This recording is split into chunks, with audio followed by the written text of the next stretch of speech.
कुछ कहानियां इतनी डरावनी होती हैं कि इंसान और शैतान के बीच की रेखा ही धुंधली हो जाती है।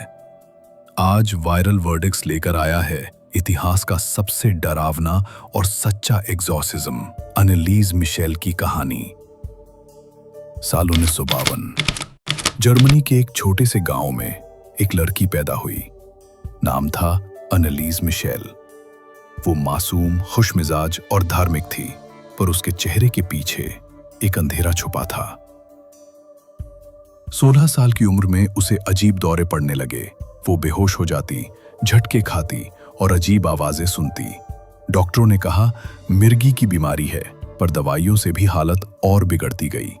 आवाजें और तेज हो गईं और अंधेरा उसके साथ साथ चलने लगा। उसे लगने लगा उस पर श्राप है। उसका बर्ताव खौफनाक हो गया।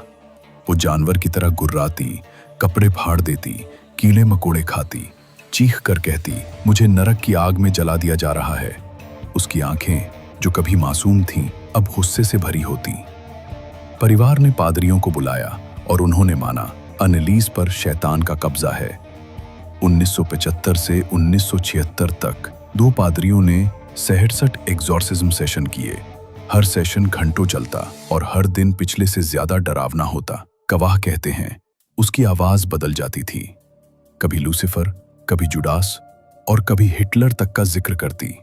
वो गुर्राती, अपना शरीर तोड़ मोड़ लेती और रहम की भीख मांगती, लेकिन शैतान कभी गया नहीं। 10 महीने के एग्जॉर्सिज्म के बाद अनेलीज का शरीर कमजोर पड़ गया। 1 जुलाई 1976 को उसकी मौत हो गई। उसका वजन सिर्फ 30 किलो था। उसके माँ बाप और पादरियों पर केस हुआ। कहा गया कि उन्होंने उसकी जान ले ली, पर उनका कहना था उन्होंने शैतान से लड़ाई की थी। आज भी उसके एग्जॉर्सिज्म की रिकॉर्डिंग सुनी जा सकती हैं, जिन्हें सुनकर खून जम जाता है।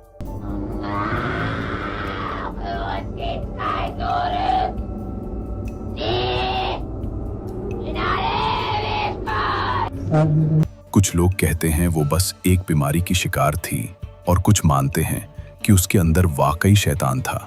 उसकी कब्र आज भी एक तीर्थ है, जहां लोग या तो दुआ करते हैं या फिर सिर्फ डर जाते हैं।